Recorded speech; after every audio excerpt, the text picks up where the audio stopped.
Mwanyi mwiriwe neza, duhere ku ngingo z'ingenzi z'aya makuru twabateguriye. Muri Repubulika ya Demokarasi ya Kongo, abantu bitwaje intwaro bashimuse abanyamurengekazi batatu n'umufurerokazi umwe muri groupement ya Balala iri mu ntara ya Kivu y'Epfo.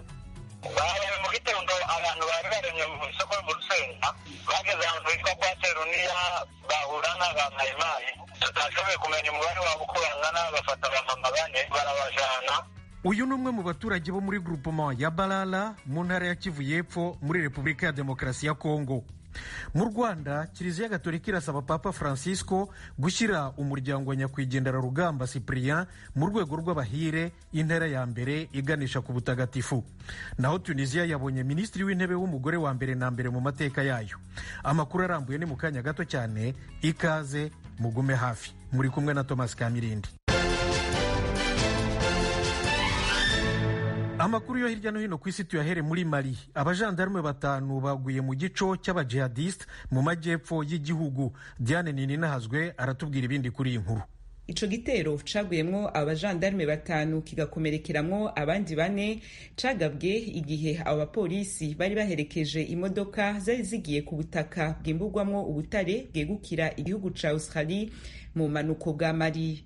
Umurwi w'intagondwa z'abarwanyi bitwa Jama al-Nusra ul-Islam ukorana n'uwiterabwoba Al-Qaeda watangaje ko ari wo wakoze ico gitero ejo kuwa kabiri. Igisirikare ca Mali naco nyene kikaba casohoye itangazo rivuga ko ico gitero cagabwe n'abasanzwe bakora ibitero vy'iterabwoba kw'ibarabara riri hagati y'igisagara ca Sebabugu na Kwala ku birometero 118 uvuye ku murwa mukuru wa Mali Bamako. Imirwi yitwaje ibirwanisho n'ikora iterabwoba akenshi iragaba ibitero ku masosiyete yimba ubutare muri Mali no mu bihugu biri mu micungararo yayo.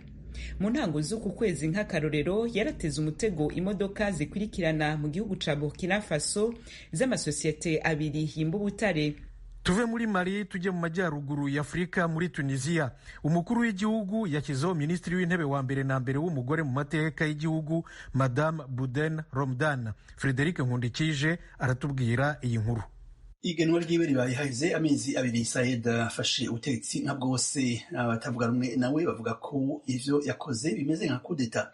Romdan agiye kuba umushikiranganje wa mbere umufasoni, azotangura amabanga yiwe mashasha mu gihe intambwe mu nzira ya demokarasi ico gihugu cakoze mu mwaka wa 2011 isa niyatosekaye, kandi mu gihe ubutunzi bwaco bwifashe nabi. Said yakuye umushikiranganje wa mbere yahahora, yongera ahagarika inama nshingamateka aca yigungira ko ubutegetsi bwose mu kwezi kw'indwi. Kuva ico gihe abanyatunisia hamwe n'amakungu baguma bamuremera basaba ko atunganya leta nshasha. Mu ndwi iheze yaratangaje ko ashobora kwihuza ibwirizwa shingiro agatwara yishimikije ingingo z'umukuru w'igihugu.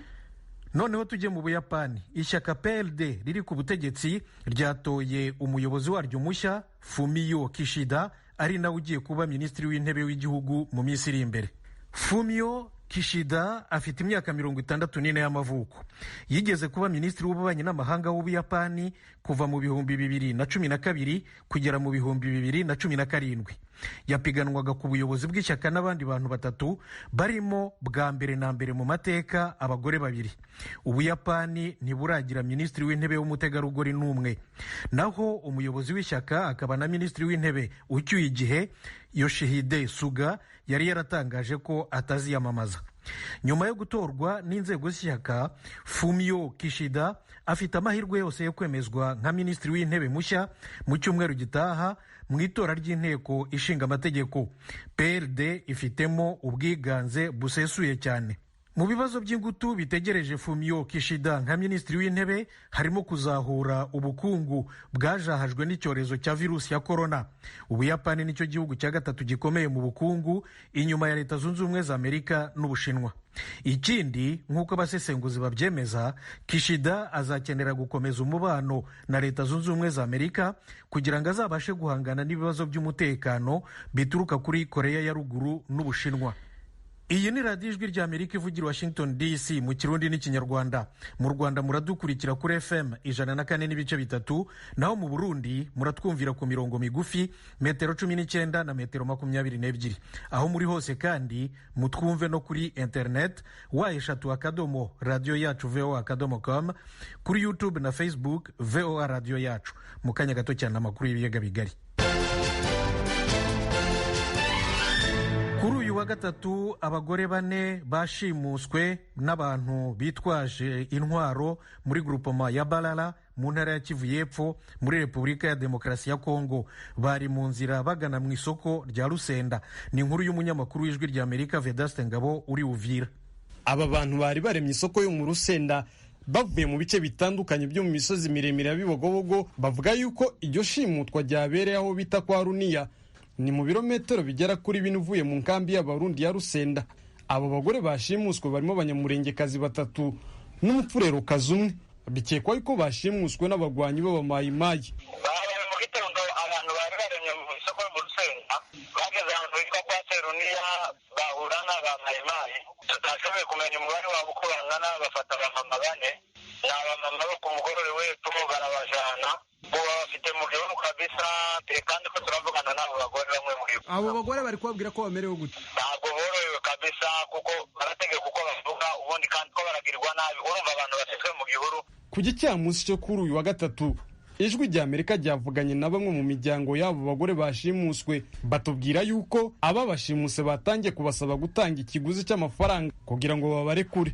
Tuganira bakatubwira ngo dutange amafaranga kugira ngo babarekure, kandi tutayatanze babarekura. Bari gusaba ngahe? $10,000. Mwebwe muri kubaha ngahe? Twabahaye $50,000.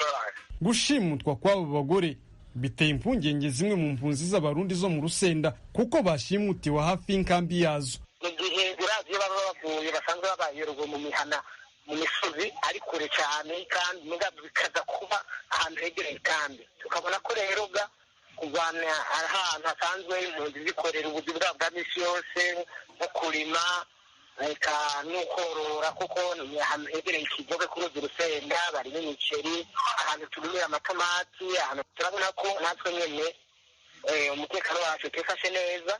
Umuyobozi wa societe civile muri segiteri ya Tanganyika Bwana Sami Imamu yamaganye ishimutwa ry'aba bagore, asaba inzego zitandukanye za leta guhagurukira ibibazo by'umutekano muke bimaze iminsi bigaragara muri iyi segiteri ya Tanganyika.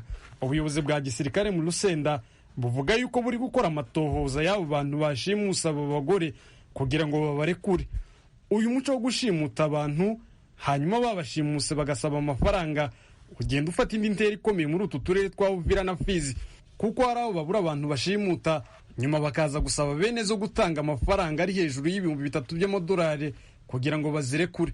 Vedaste Ngabo ku bwa radiyo ijwi rya Amerika, Uvira mu ntara ya Kivu y'Epfo. Tuve muri Repubulika ya Demokarasi ya Kongo tujye mu Rwanda. Kiliziya Katolika irasaba Papa Francisco gushyira nyakwigendera Rugamba Cyprien, umugore we n'abana babo 7 bapfanye mu 1994 mu rwego rw'abahire ruganisha ku butagatifu. Asumta Kaboyi yaduteguriye inkuru irambuye. Kuva mu mwaka w'2015 nibwo umuryango wa Communauté de l'Emmanuel, umuryango wa Gikristo washinzwe na Rugamba Cyprien, watangije ibikorwa byo gusabira Rugamba Cyprien n'umugore we Mukansanga Dafroza kwinjizwa mu rwego rw'abahire n'abatagatifu. Bwana François Ngarambe, umwe mu batangije Communauté de l'Emmanuel, ari kumwe na Rugamba, ari mu itsinda risabira Rugamba n'umuryango we kuzinjizwa mu rwego rw'abahire. Yadusobanurira ibyo bibanzeho. Abatangabuhamya bavuga ibyo bazi ku muntu, ariko none ibyo bavuze byagombye kugaragazwa n'impapuro izi n'izi. Niba yarabatijwe, niba yarubatse urugo, niki kigaragaza ko yubatse urugo, ariko mu mpapuro. None komisiyo ya teolojiya rero yo igamije kureba ibitabo byose byasohotse y'umugaragu w'Imana, inyandiko zose zasohotse. Byarebaga cyane cyane Rugamba, nubwo ryari itsinda ryose, ariko inyandiko zasohotse zari za Rugamba Cyprien. Icyo tuzi nuko hagati aho haje kwiyongeramo abana muri 2018. Byajemo kuko twabonaga hari ikintu Kiliziya ikeneye ndetse n'isi, kugaragaza ko ubutagatifu atari ikintu kireba gusa umuntu umwe cyangwa se babiri, ahubwo ari duhamagarirwa kuba umuryango mutagatifu. François Ngarambe avuga ko ibikorwa bari bamazemo imyaka 6 basabira Rugamba Cyprien n'umufasha we ndetse n'abana babo 7 bapfanye byose byakorewe muri diocese ya Kigali aho baguye. Umuyobozi wayo Cardinal Antoine Kambanda wari witabiriye umuhango wo gusoza iki gikorwa yavuze ko kuba iki cyiciro cya mbere kirangiye ari intambwe ikomeye kuri Kiliziya y'u Rwanda.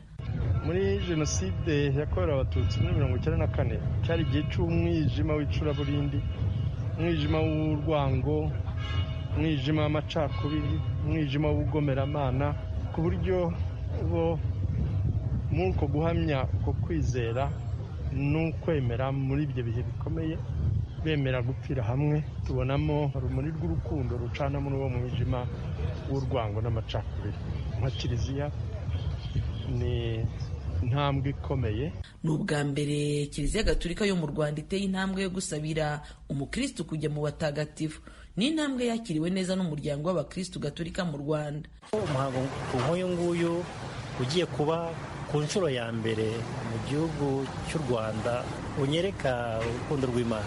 Nkaba mbona ari ibyishimo kuri Kiliziya Gatolika y'u Rwanda ariko no ku banyarwanda twese muri rusange kuba tugiye kubona abavugizi b'abanyarwanda mu ijuru. Bwana Ngarambe François uri mu itsinda ryari rishinzwe gukusanya imibereho ya Rugamba Cyprien n'umufasha we ndetse n'abana babo bapfanye, avuga ko iki cyiciro cya mbere gisize Rugamba Cyprien n'umugore we bashyizwe mu rwego rw'abagaragu b'Imana. Rugamba Cyprien azwi cyane nk'umuhanzi w'umuhanga, yanagaragaye cyane mu bikorwa by'urukundo. Ari mu bashinze umuryango wa Communauté Dore Emmanuel mu mwaka w'1990 ifite icyicaro mu mujyi wa Kigali. Umupadiri utashatse kuvuga amazina ye ariko uzi Rugamba cyane yasobanuye Radio Ijwi ry'Amerika ko n'umugore wa Rugamba Dafroza Mukansanga yaje gushinga ikigo cyitaga ku bana b'imfubyi n'inzererezi. N'ubu icyo kigo kiracyakorera mu mujyi wa Kigali. Amakuru Ijwi ry'Amerika ryabashije gukusanya nuko Rugamba n'umuryango we bishwe tariki ya 7 z'ukwezi kwa 4 mu 1994 bari aho bari batuye mu mujyi wa Kigali.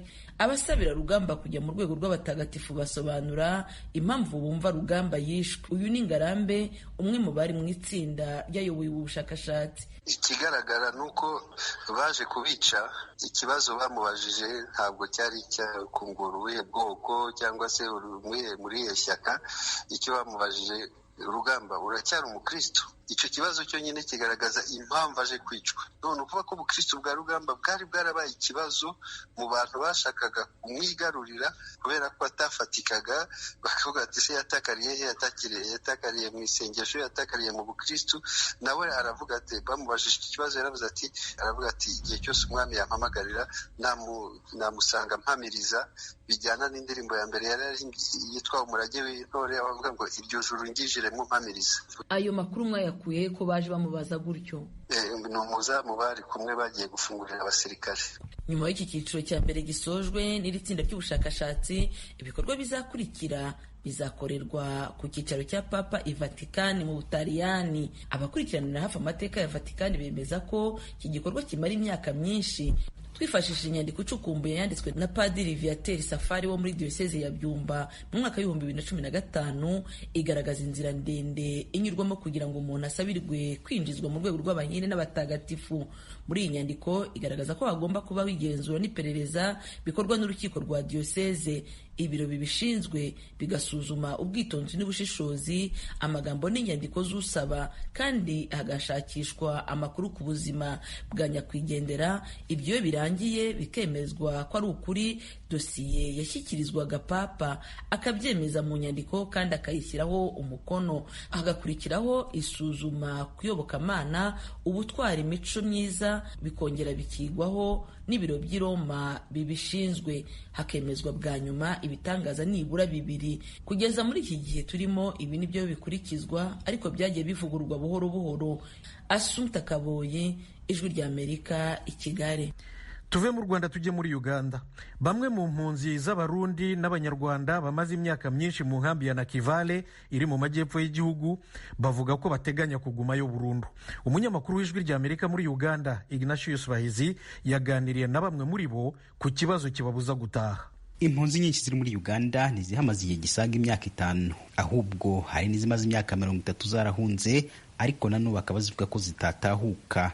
Impunzi zituruka mu Burundi no mu Rwanda twaganiriye zivuga ko zifite impamvu zitandukanye zituma zitasubira mu bihugu byazo. Gasana Faustin ni impunzi yavuye mu Burundi ituye mu nkambi ya Nakivale.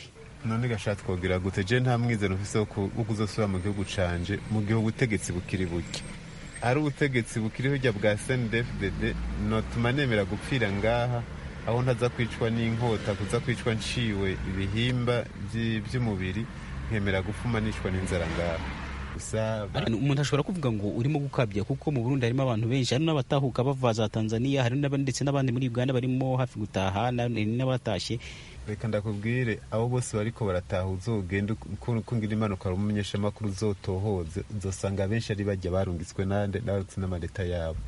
Igihugu canje ndagikunda n'u Burundi bwanyibarutse kandi nicitse mugabo ndavuga nabi ubutegetsi bw'u Burundi, ubutegetsi bw'abicanyi, ubutegetsi bw'abanyonyeji.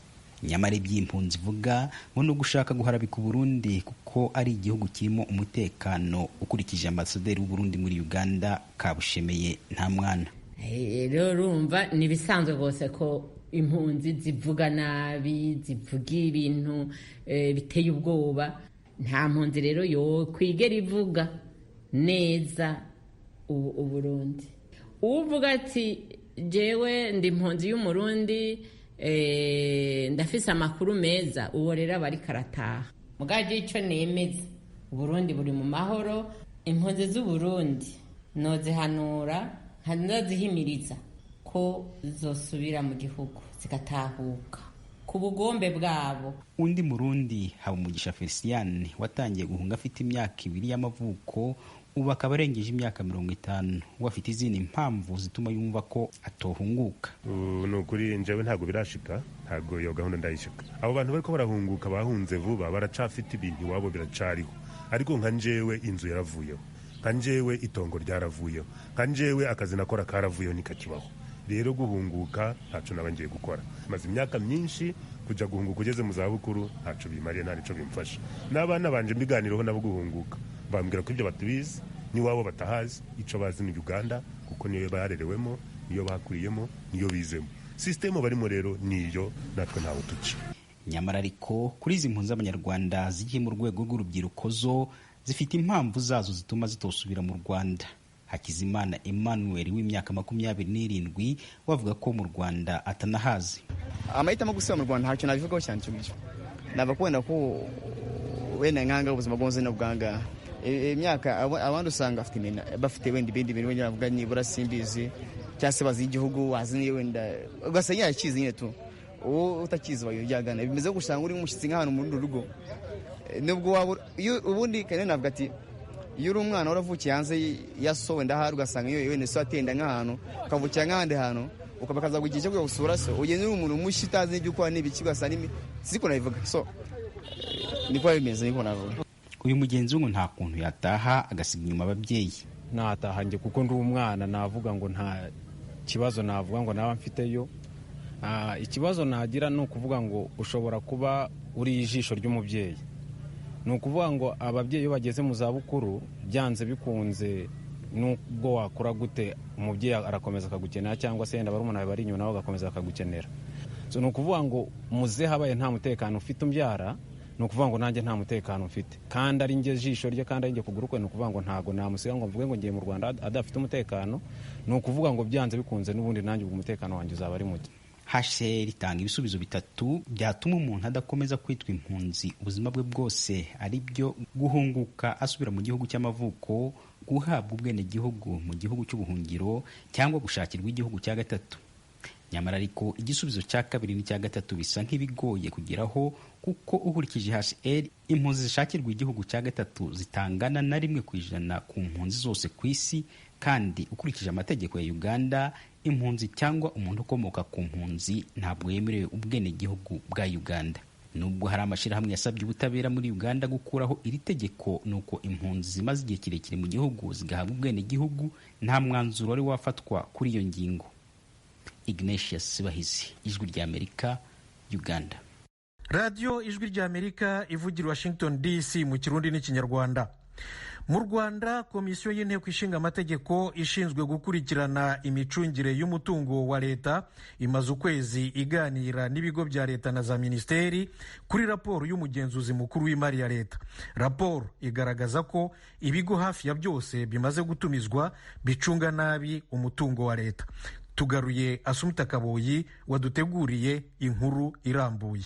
Kuva mu ntangiriro z'uku kwezi kwa 9, komisiyo y'inteko ishinga amategeko ishinzwe gukurikirana imicungire y'umutungo wa leta yatangiye gutumiza ibigo bya leta na za minisiteri ngo bisobanure ibibazo byagaragajwe by'imicungire mibi yagaragajwe muri raporo y'umugenzuzi mukuru w'imari ya leta y'umwaka ushize.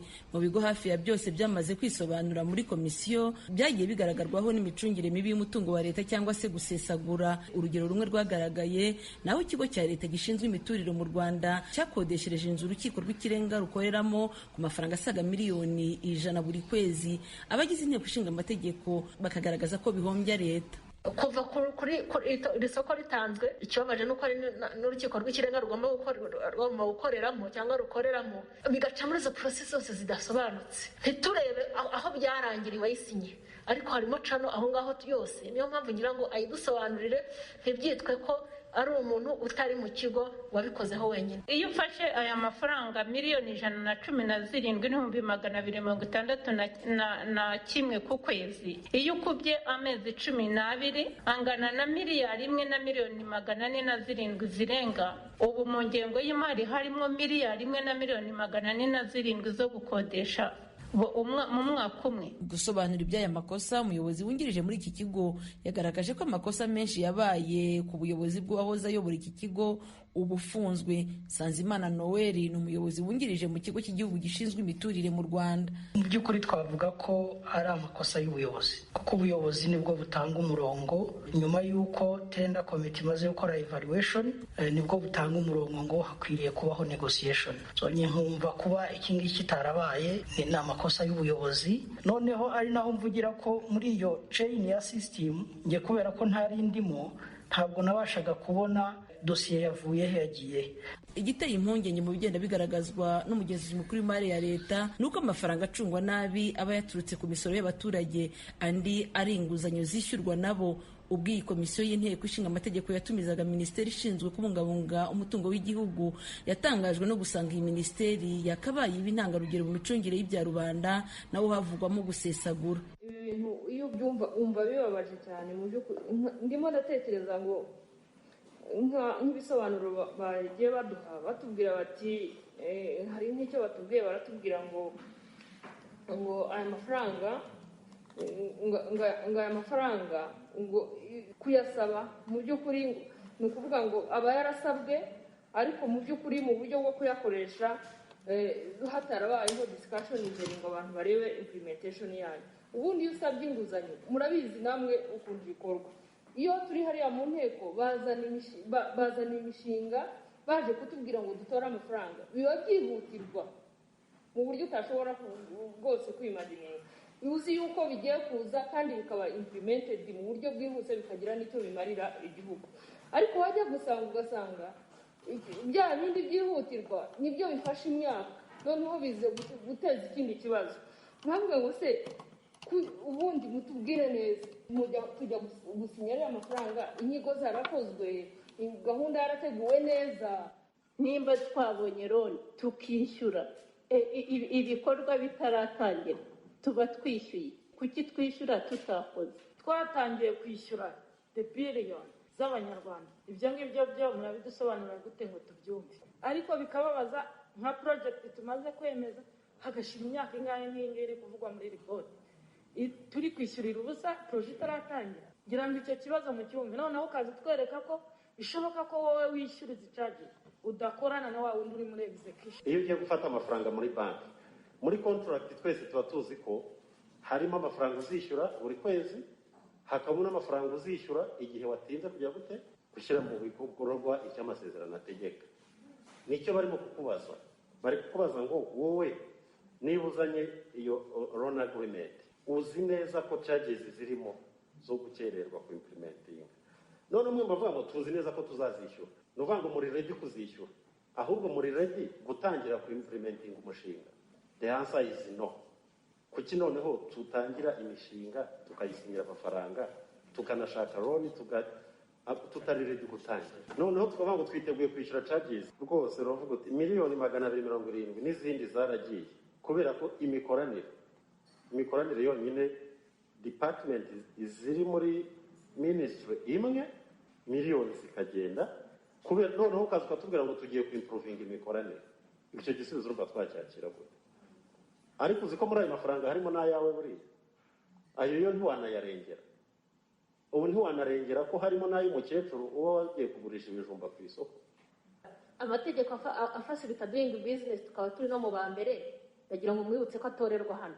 Umushinga dutangira kwishyura amafaranga y'ubukererwe angana na miliyoni 60 zirenga, none uri kutubwira ngo excuse ngo nuko tutakoranye na RDB ari mwe ba mbere mugomba kwihutisha business, none umuturage ari kubihomberamo ari kwishyura ubukererwe bwa miliyoni 62. Kugeza ubu ibigo bimaze kunyura imbere ya komisiyo y'inteko ishinga amategeko ishinzwe kugenzura imicungire y'umutungo wa leta, hafi ya byose byagaragaweho n'imicungire mibi. Perezida w'iyi komisiyo akagaragaza ko gutinda gutangira imishinga leta iba yasabiye inguzanyo bihombya igihugu. Ni Bwana Muhakwa Valence. Usanga gushyira mu bikorwa umushinga biri kuri 0%, ariko igihugu cyatangiye kwishyura ya mafaranga yatwise charges. Nuko nka Minisiteri y'Imari n'Igenamigambi ari nayo yishyura ayo mafaranga ibikwiriye gukorana n'izo nzego zishyira mu bikorwa.